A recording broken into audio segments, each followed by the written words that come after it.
Last week, in our sixth teaching of Romans, we looked at really what was the main issue or the fundamental issue that the gospel of Jesus Christ came to resolve.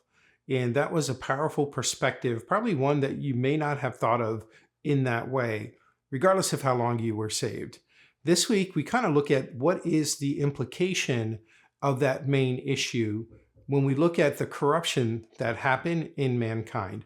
You're going to be blessed to look at this, to understand this, and be able to relate to this in a really clear way. So welcome with me, Masood. We're going to be back on the other side of this and leave you with some points to think about as we recap the message. God bless you, family. We'll see you on the other side. All right, family, welcome back to the study of the book of Romans. In this week, we're going to be looking at the state of the corruptible man and what makes him corruptible, or what this corruptibility looks like. Because in the previous teaching last week, we looked at the big problem that the book of Romans is presenting, and it is the image that is false that man has received. It is called the image of the corruptible man, and that's when he rejected the image of God. That simply means he denied the truth that was presented to him as God.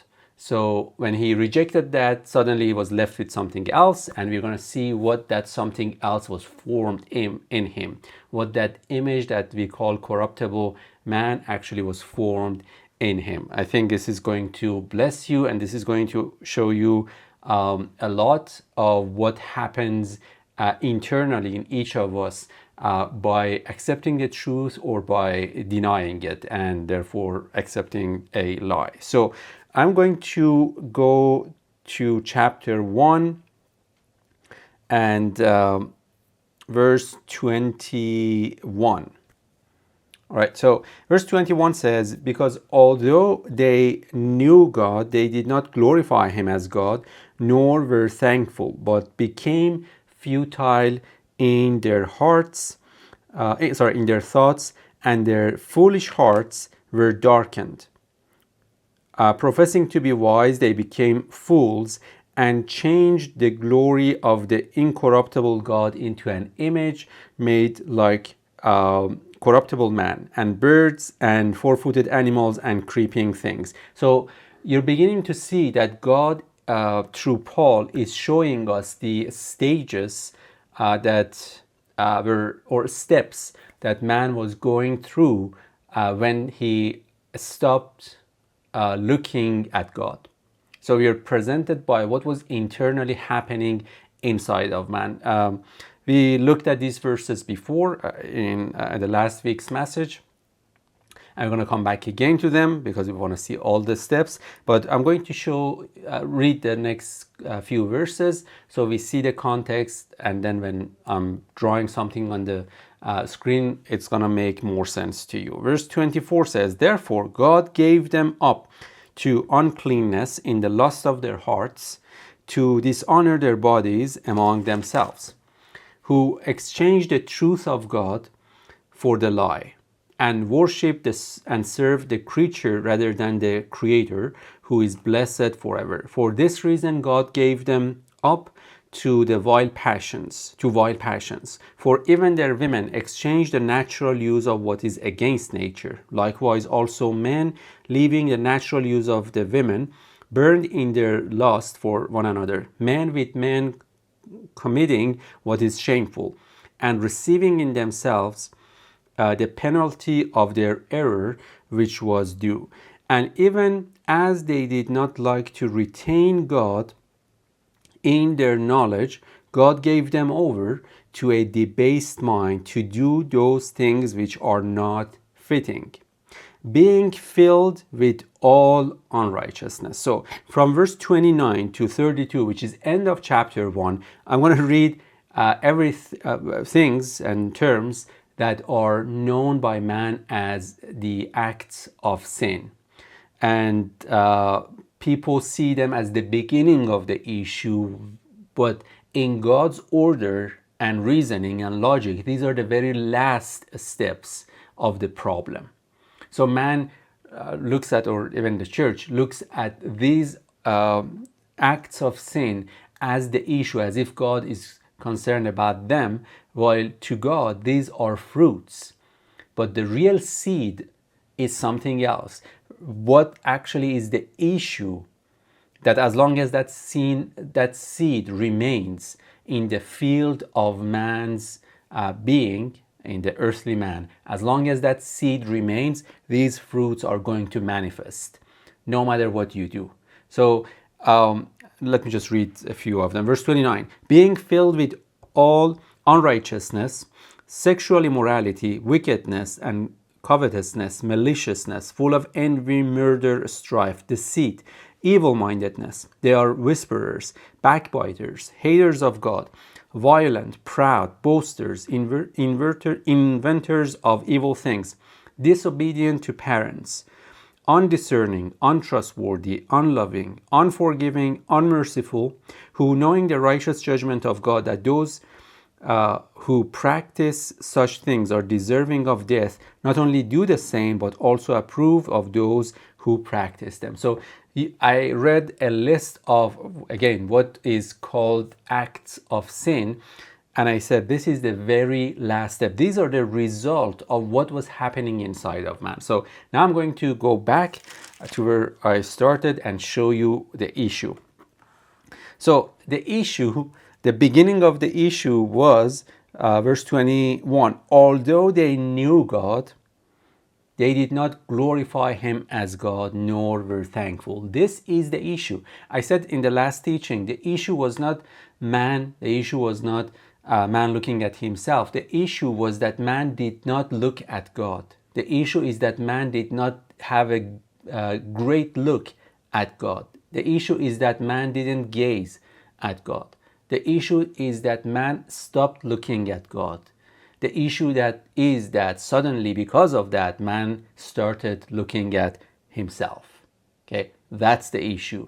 So the source, in garden language, Genesis language, the issue is not eating from the tree of the knowledge of good and evil. The issue was that they did not eat from the tree of life. Because they did not eat from the tree of life, they were hungry. Suddenly they were presented with another food and they ate from it. So same language here. The knowledge of God was present, but they denied it. So then they were left with something else. But let me go to the steps that I wanted to show you. So verse 21 says, because although they knew God, they did not glorify him as God, nor were thankful, but became futile in their thoughts. Okay, so the first step. So it says there is something called thoughts.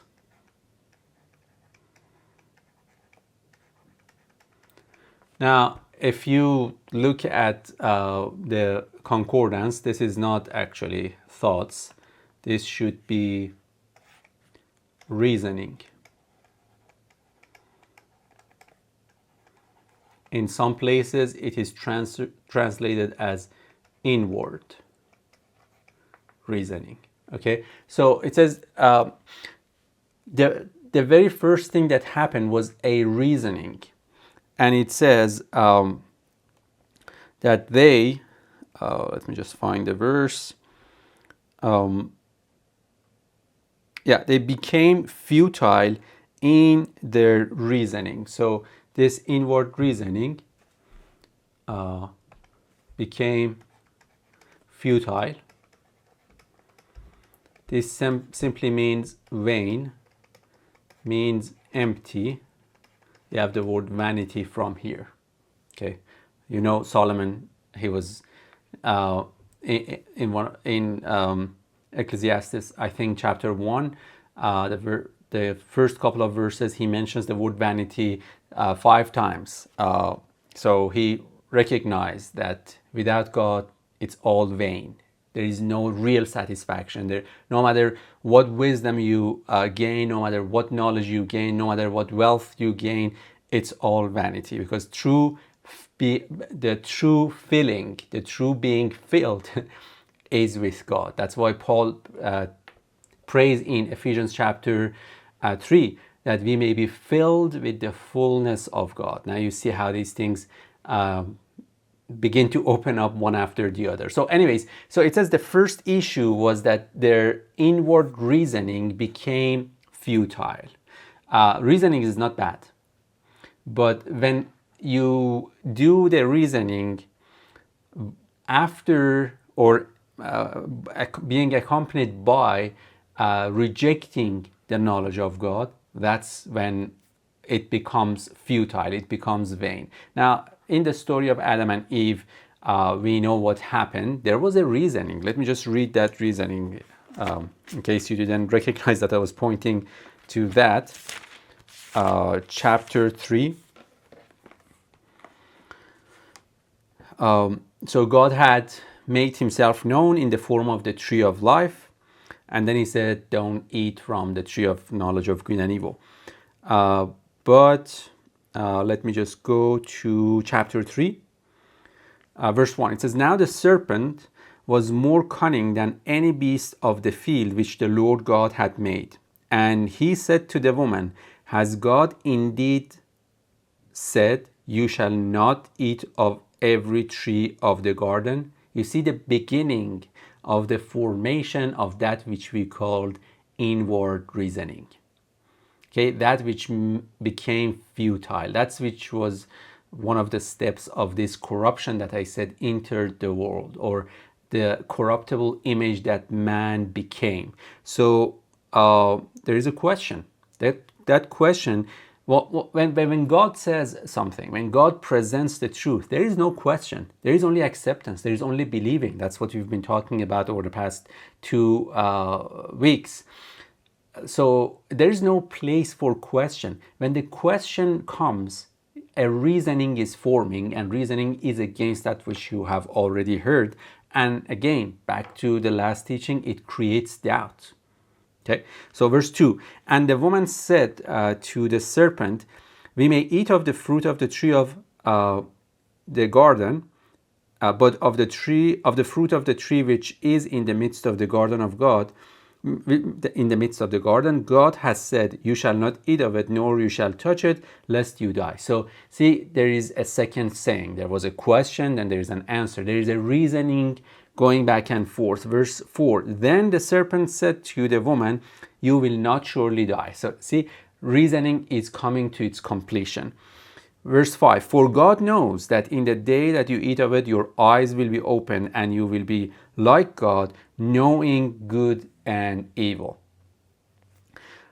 This entire thing that I read for you, verse 1 to verse 5, was the reasoning, inward reasoning forming inside of Eve. So although she knew God, she did not glorify him as God, because if you glorify him as God, you listen to what he says. True worship, according to Jesus, is in spirit and in truth. That means listening to the truth that the Spirit reveals. That is the true worship that causes you to take the image of the one you are worshiping as well. So what did she do? She did not glorify him as God. She did not receive his truth, and therefore there was an opportunity for a reasoning to be made. Okay, so but this reasoning, it says it's futile. Going back to Romans chapter 1, let's just continue. So verse 21 says, because although they knew God, they did not glorify him as God, nor were thankful, but became futile in their thoughts. Now, the next thing, he says, and their foolish hearts were darkened. Their foolish hearts. Okay, so when the reasoning is in place, the next thing in order is heart.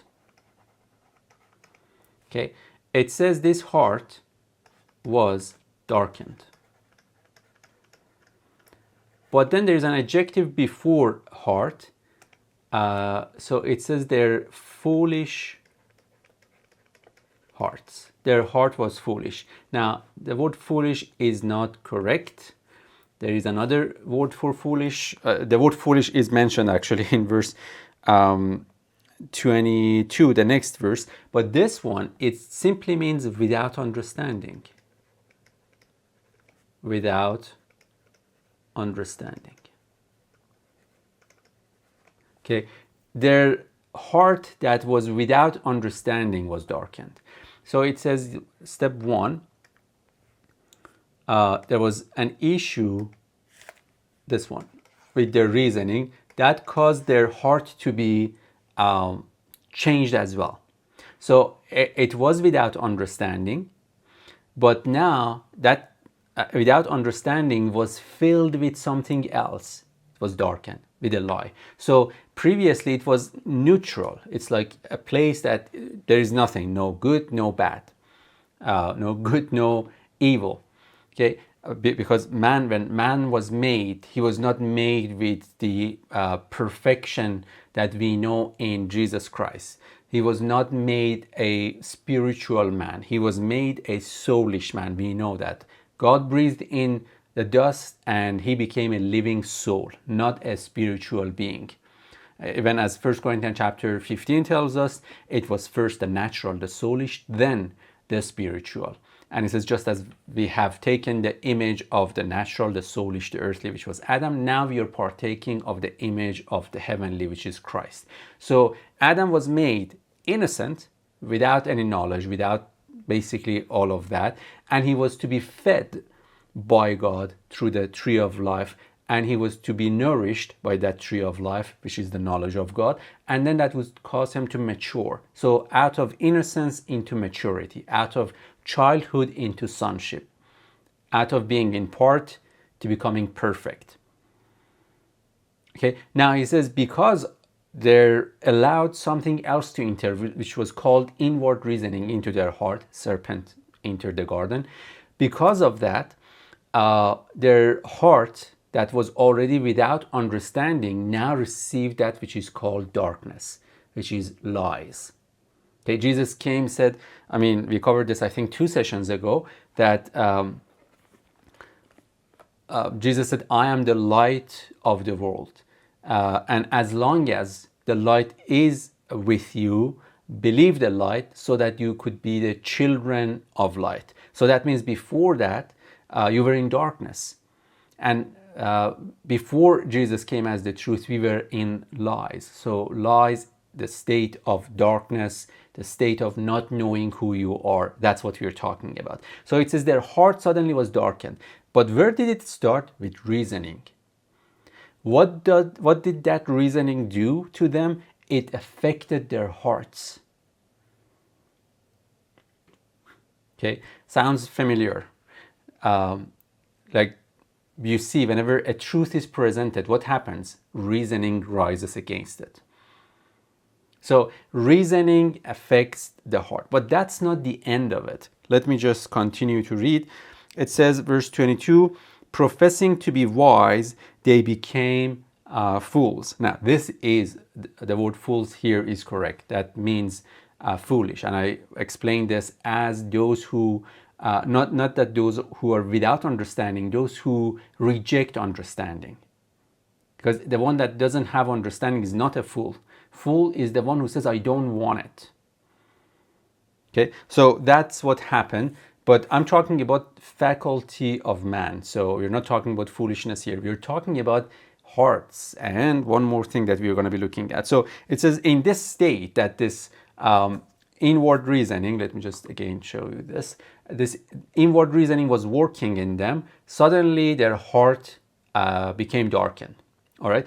And that in this state, they even said that this is the truth, and that made them to be fool. So because they affirmed foolishness as wisdom, and that is not to be so. And eventually that it says that they changed the glory of the incorruptible God into an image made like corruptible man. That's how I started. We're looking at this corruption, what that means. But now,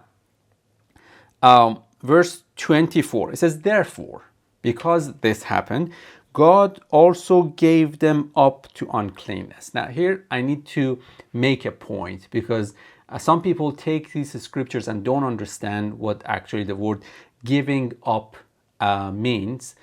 So I have to explain. God gave them up to uncleanness. It doesn't mean that God took Adam and Eve and he said, now there is uncleanness and now you're subject to that. No, it says when it says God gave them up, that means God allowed them to do whatever they want to do, to go, because they have already rejected. And God first told them the truth, they denied it, then he came and confronted the lie they believed in the story of Adam and Eve, when he said, who told you?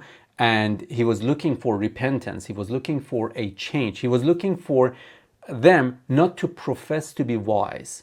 He was looking for them to say, we've done wrong, this is wrong, we've believed a lie, now we're sorry. And God came and they still did not do that. And it says God gave them up.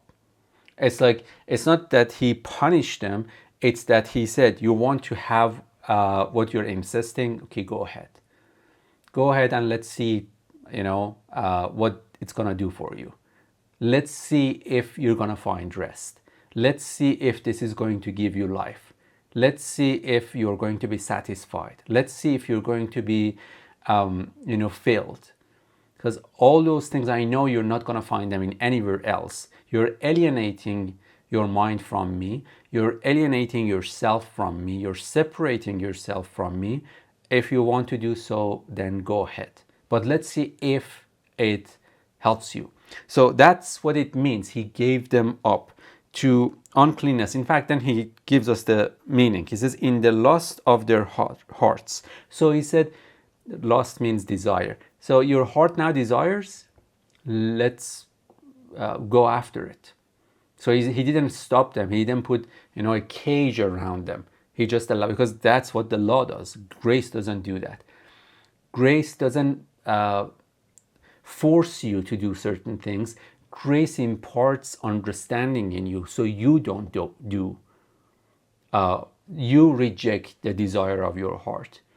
And desire of the heart, this doesn't mean the good desire. This means desiring. What did they desire? It says Adam and Eve looked at the fruit of the tree of the knowledge of good and evil, and she saw that, perceived that as desirable. So it made sense to her. It was wise. In fact, it says that she saw that it can make her wise. So it says he gave them up. That means in the lust of their hearts. So therefore, after stage 3, something is formed in them. Stage 3, we call that desire. Of course, this is the desire of the heart. Okay. And then he says in verse 25, who exchanged the truth of God for the lie and worshipped and served the creature rather than the Creator, who is blessed forever. For this reason, once again, God gave them up. Same thing. To vile passions. I'm going to skip this and get to verse 28, because this is the one that I'm looking for. And even as they did not like to retain God in their knowledge, God gave them over once again to a debased mind. Okay, so I'm just going to put this here, step number 4.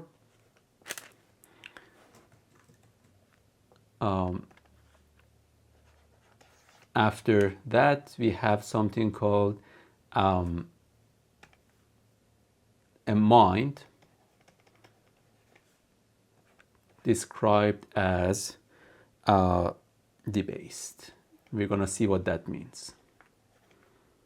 Debased mind. So you're not having my screen. Okay, so going back to the beginning, it started with reasoning. It affected the heart. It produced in the heart a desire, and that affected their mind. And it says, why did this happen? In order to find out why this happened, I need to first define the word debased. First, I'm going to say what that means. It means disproved. Okay, I think I've explained this before in one of the series, but I'm going to do it again. The state of being proven is the state when you take something, put it through a test, and if it comes out of the test as it was to be, then you say it's proven. So the stage that you say the state that you say something is proven is after a test. Now, when you want to test something, you test it against something else, right? For example, you want to test gold, then you have to have something that defines whether this thing is gold or not. That's what actually test means. For example, one thing would be fire. If you put it through the fire, if it stands, that is called a proven gold. If it was something that was, I don't know, plastic with the color of gold, you put it through fire, it's going to be melted, nothing is left. So it's disproved. It's not proven, it's disproved. So it says there is something called disproved mind. That means there was supposed to be something called proven mind. So what that means is mind was supposed to be tested against something. So it could, that means it was to be exactly like that thing that it was being tested against. And then that would cause it to be proven. Now, let me, according to what actually I've been listing here, I can explain that to you. See, let me just use another color, maybe green. Okay, so if you look at here, we had something called heart. Okay, now you're talking about mind. It was supposed to be, instead of a heart that is darkened, we were supposed to have a heart that is enlightened. Okay, that means you have understanding. And even here, if you remember, I said their heart was without understanding. It needed understanding. So heart was supposed to be, instead of darkened, to be enlightened. That means to have understanding. And that would fill the mind. Okay, that means, do you know what that means? That means their heart was supposed to teach their mind. But which heart? The heart that was filled with the knowledge and understanding of God. That would cause them to have a mind known the mind of Christ. So that means God would, instead of them having inward reasoning, God had provided them with a knowledge, the knowledge which was the tree of life, and they that would have helped their foolish heart, which means a heart that was without understanding, to be receiving understanding. So when the Spirit provides information, understanding, knowledge for the heart receives that. The heart then the mind is transferred by the heart. So in simple terms, the revelation that the heart receives from the Spirit, the mind catches up to. Okay, your mind always supposed to be the very last in this process. The Spirit, the heart, the mind. The Spirit helps the heart helps the mind. But if we start with reasoning, we just ruin the whole process. And he says they did that. This is where mankind is. Mankind lives by reasoning. Everything you say, there's reasoning after that. The whole political realm is on reasoning. You're trying to convince. Nobody's after the truth. Everybody is after proving the other person wrong. No matter what you're using, is it truth or is it a lie? It's just because of what I desire, because of the desire of my heart. I desire that I'll be. See, that is corruption. That I'll be like God. That's corruption. That's where you want to be something without the truth of God. No matter what the cost, you're willing to pay it, but you want to become that thing that you want. That's ego. That's self. That's what we call unrighteousness. That's living a lie. While we are given the gift of righteousness, the gift of the likeness and image of God, and rejecting that causes all of this process to happen. Let me just go back. Okay, so therefore, looking step 1, reasoning; step 2, the heart; step 3, desire; step 4, mind. That is taking us to a place that we realize that the whole heart is sick, the whole mind is sick, and we need to be healed. That's what actually I think Isaiah says. So this is about, therefore, what I started with, that we want to be today we want to look at what this corruptible man is. Corruptible man is the one who does not live by believing but reasoning. Okay, he lives by reasoning. Reasoning is not this kind of reasoning, this kind of logic is not a pleasant thing, because we are reasoning against the truth. We are reasoning against the lie. I mean, in the story of Genesis, reasoning is represented by serpent. So you see, and this is what the New Testament also calls craftiness, because you don't recognize, you don't discern that something is going on. You don't discern that you are being manipulated. You don't discern that the truth of God is being twisted. You're hearing the same thing, but it's in a twisted way. And you suddenly find yourself being caught. You see yourself already being stung. You're touched already by death. You're touched by sin. You're touched by all of that. And then the very last thing after this, let's switch. So step number 5. There's no steps. I'm just putting them in the form of a list because I think it makes understanding easier. So this would be now that which we call in-body manifestations. Also acts.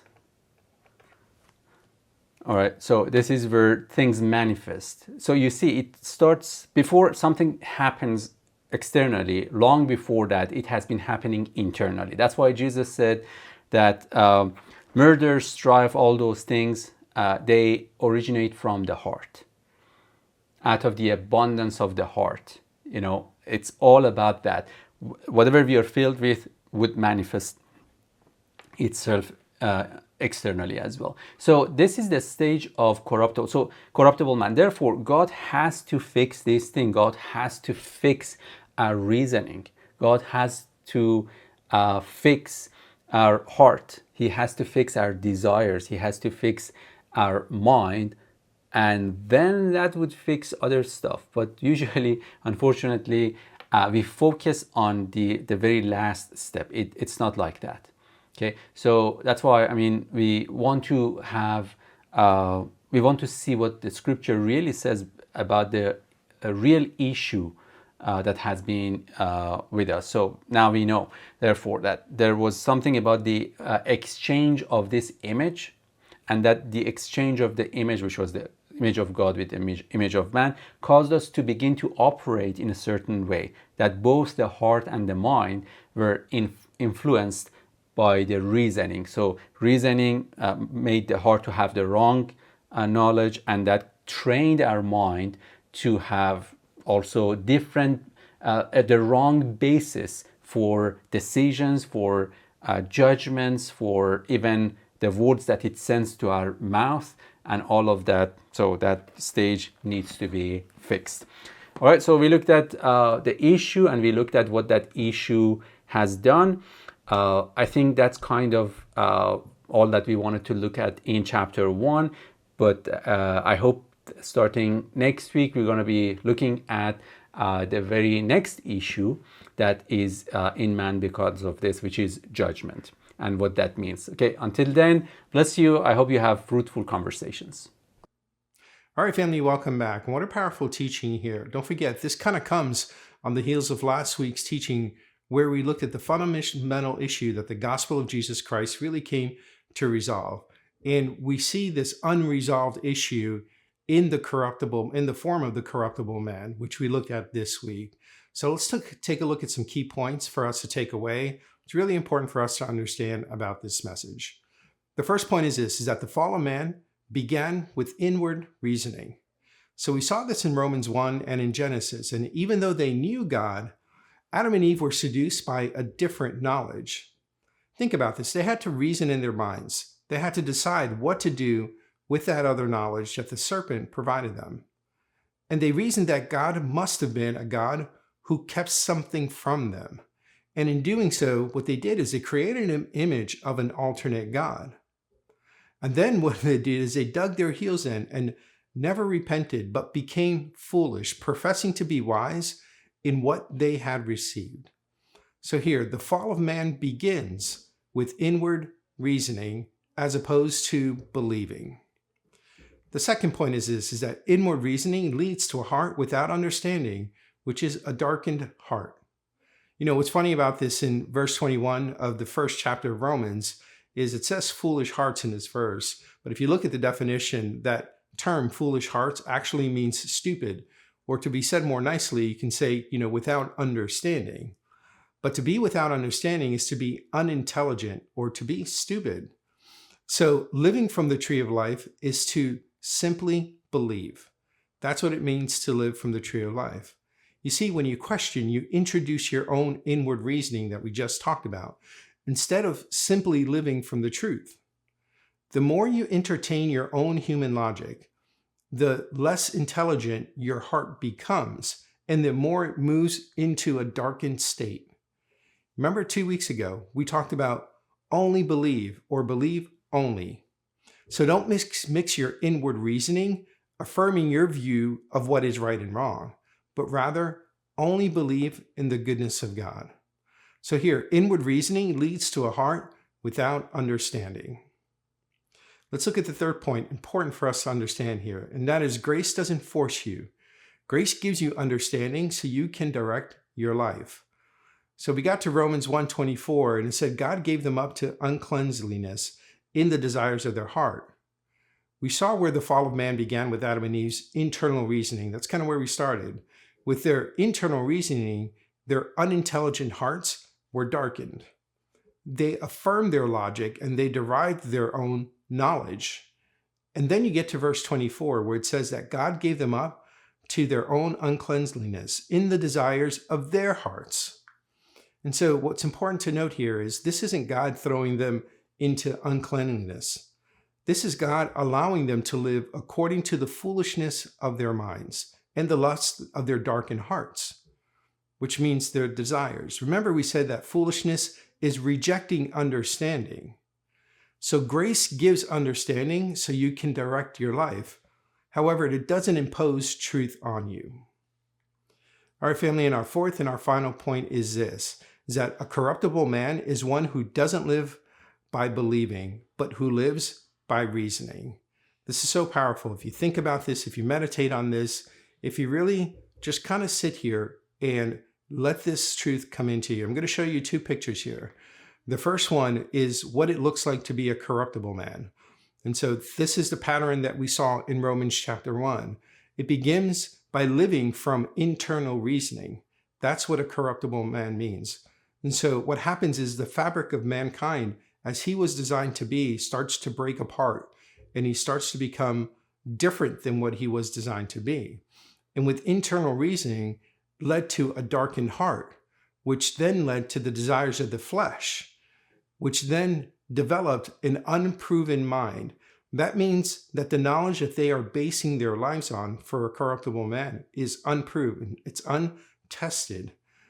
And that in turn leads to the works of the flesh, which is the way we act and we behave when we begin with our own internal reasoning. And so this is the pattern that you see. And what happens is many times people just want to move to the acts and to the behaviors. Sometimes we get criticized for not talking about that stuff. And it's not that that stuff isn't true. Of course, it's true, and it is ungodliness. However, you can't start at the point of your works. You have to start at the point of your internal reasoning so you develop your being from the inside as opposed to trying to fix it from the outside in.